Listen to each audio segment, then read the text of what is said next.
వెలుగు ఉందును యేసు రాజాని సన్నిధిలో నేను దిగిటినై వెలుగు ఉందును. యేసయ్యా యేసయ్యా యేసయ్యా కృతజ్ఞత స్తుతులు నీకేనయ్యా, కృతజ్ఞత స్తుతులు నీకేనయ్యా, నా తోడుగా ఉన్నవాడవి, నా చెయ్యి పట్టి నడుపువాడవి. ప్రేమ దేవుని బిడ్డలారా, ఈ గంగరమైన సోమయ్య వారి ఇంటి దగ్గర క్రిస్మస్ సెమీ క్రిస్మస్ సెలబ్రేస్ ఆరాధన జరుగుతుంది. మీరందరూ ప్రేమపూర్వకంగా మేము ఆహ్వానిస్తున్నాము, మీరు రావాలని కోరుచున్నాం. నా క్షణమైన నన్ను మరువకుండా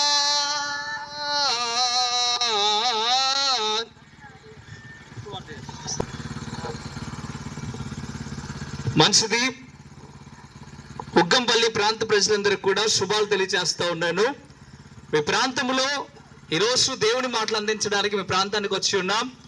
యేసు ప్రభు వారు గొప్ప దేవుడు, ఆయన ఉన్నతమైన వాడు, ఆయన మనల్ని నిర్మించిన దేవుడు గనక మనమందరం కూడా ఆయనకి ప్రార్థించేవారిగా, ఆయన యందు మన మనసు మార్చుకునే వారిగా ఉండాలని దేవుడు కోరుకుంటా ఉన్నాడు. యేసు ప్రభు వారి లోకానికి వచ్చి ప్రకటించిన విషయం ఏంటంటే ప్రేమ అనే విషయాన్ని ప్రకటించాడు. ప్రేమ, దేవుడు ఎంత ప్రేమించాడో తేటగా యేసు ప్రభు వారిలో మనం చూస్తాం. అందుకే దేవుడు అంటే ప్రేమ స్వరూపి అని అర్థం. యేసు ప్రభు వారు తన ప్రేమను చూపించాడు. ఎంతగా ప్రేమ చూపించాడంటే తన ప్రాణమును సైతం పెట్టగలిగినంత ప్రేమ ఆయన చూపించాడు. ఈ లోకంలో మనం కూడా ఒకరినొకరం ప్రేమించాలని, పొరుగు వారిని ప్రేమించాలని, తల్లిదండ్రులను ప్రేమించాలని, తోబుట్టువులను ప్రేమించాలని, తోటి వారిని ప్రేమించాలని దేవుడు ఎంతగానో తెలియజేశాడు. ఈ లోకంలో చాలా మంది ప్రేమ లేక బ్రతికే వారు చాలా మంది ఉన్నారు. అన్నదమ్ముల మధ్య ప్రేమ లేకుండా పోతా ఉంది. ఈ రోజులో చూస్తే తల్లిదండ్రుల మధ్య ప్రేమ లేకుండా పోతా ఉంది. అనేకమైన బంధాల్లో ఏ విషయంలో కూడా ప్రేమ లేకుండా పోతా ఉంది. కానీ దేవుడు చెప్తున్నాడు, ప్రేమ కలిగి ఎవరైతే ఈ లోకంలో ఉంటారో వారే పరలోక రాజ్యం చేరతారని చెప్తా ఉంటారు. యేసు ప్రభు వారి లోకానికి వచ్చింది ఎందుకంటే ఆయన ప్రేమను ప్రకటించడానికి వచ్చాడు. యేసు ప్రభు వారి లోకానికి ఎందుకు వచ్చారంటే పాపము నుండి మనల్ని విడిపించి పరలోక రాజ్యంలో చేర్చడానికి లోకానికి వచ్చి ఉన్నాడు. దేవుడే మానవుడిగా అవతరించాడు. ఆయన మన కొరకు ప్రాణం పెట్టి అంతగా ప్రేమించి ఈ రీతిగా మీరు బ్రతకండి అని నేర్పించి మరీ వెళ్ళారు. ఈ లోకంలో మనమందరము కూడా యేసు ప్రభుని నమ్ముకొని ప్రేమ కలిగిన వారిగా మనం ఎప్పుడైతే ఉంటామో అప్పుడు దేవుడు ఆయన పిల్లలుగా మనల్ని చేసుకుంటాడు. కనుక దయచేసి అందరూ కూడా యేసు ప్రభు నిజమైన దేవుడిని గ్రహించండి. ఆయన రక్షకుడు, ఆయన ఎంతగానో ఉన్నతమైన వాడు. ఆయన 2000 సంవత్సరాల క్రితం మానవుడిగా ఈ లోకానికి వచ్చాడు. ఎలా బ్రతకాలో, ఎలా జీవించాలో, ఏ రీతిగా ఉంటే మనుషుడు పరలోక రాజ్యం చేరతాడో ప్రతి మాట తేటగా తెలియచేసి ఉన్నాడు. దయచేసి మనం అందరము కూడా యేసు ప్రభు ఒక మార్గంలో మనం నడుద్దాం. ఎవరైతే యేసే మార్గంలో నడుస్తారో వారు పరలోక రాజ్యం చేరతారని చెప్తా ఉన్నాడు.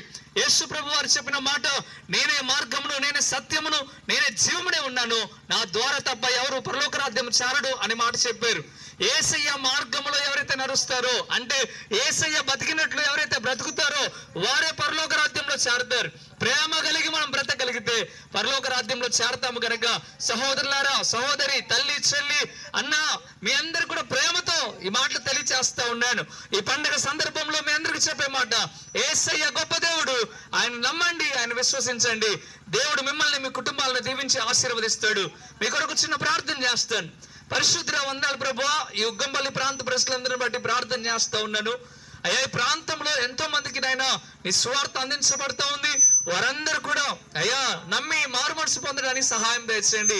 పాపము చేసిన వారిగా ఉంటే పాపం మానడానికి సహాయం దయచేయండి. అయ్యా, వారి తప్పులను ఒప్పుకోగలిగిన కృపను దయచేయండి. అయ్యా, మీ పాదాలు పట్టుకోగలిగిన కృపను దయచేయండి. అయ్యా, ప్రతి ఒక్క బిడ్డను మీరు దర్శించమని బ్రతిమలాడుతూ ఉన్నాను. యేసయ్యా, ప్రతి బిడ్డను తాకమని బ్రతిమలాడుతూ ఉన్నాను. యేసయ్యా, మీకు వందనాలు. ఈ ప్రాంత ప్రజలందరూ ఎంతో ప్రేమ గలవారు ప్రభువా. అయ్యా, మీకు వందనాలు, స్తోత్రాలు ప్రభువా. ఇంకా వారిలో ఏదైనా చిన్నపాటి భేదాలు ఉంటే అవి కూడా తొలగించుకోగలిగిన కృపను దయచేయండి ప్రభువా. అయ్యా, నీ యందు నమ్మకం కలిగి, నీ యందు విశ్వాసం కలిగి ముందు కొనసాగడానికి అయ్యా వారి మీద కృప కుమ్మరించమని బ్రతిమలాడుతూ ఉన్నాను. యేసయ్యా, మీకు లెక్కలేని స్తోత్రం ప్రభువా. అయ్యా, రైతులను జ్ఞాపకం చేసుకోండి, వారిని దీవించండి ప్రభువా. తగిన పంటనైన వారికి వచ్చేందుకు సహాయం దయచేయండి. అయ్యా, మళ్ళా పనులు స్టార్ట్ చేస్తూ ఉన్నారు ప్రభువా. వారి పనులన్నిటిలో మంచి సమృద్ధి కలుగును గాక. అలాగే చేతి పనులు చేసుకునే వారిని దీవించండి దీవించండి ప్రభువా. ఎవరి సమృద్ధి దయచేయండి. చాలా మంది జీవితాల్లో కష్టాలతో బాధలతో ఎందుకు నాకు ఈ బ్రతుకు అన్నట్లుగా బ్రతుకుతున్నారు. వారందరికీ నెమ్మదిని మీరు కలుగు చేయండి అయ్యా. సమస్త భారం వచ్చిన వారులారా మీరు నా యొద్దకు రండి, నేను మీకు విశ్రాంతి కలుగు చేస్తానని చెప్పారు. ఎవరైతే బాధల్లో ఇరుకుల్లో ఇబ్బందులు ఉన్నారో వారు మీ దగ్గరకు రావడానికి సహాయము దయచేయమని, ఈ ప్రాంత ప్రజలందరినీ దీవించమని యేసయ్య నామములో మిక్కిలి బతిమిలాడి వేడుకుంటున్నాము తండ్రి. ఆమేన్ ఆమేన్. ప్రియమైన దేవుని బిడ్డలారా, కొద్ది నిమిషాల్లో గంగరబైన సూర్య వారి ఇంటి దగ్గర సెమీ క్రిస్మస్ ఆరాధన జరుగుతున్నది. ప్రేమపూర్వకంగా మిమ్మల్ని అందరినీ ఆహ్వానిస్తున్నాం. స్తోత్రం.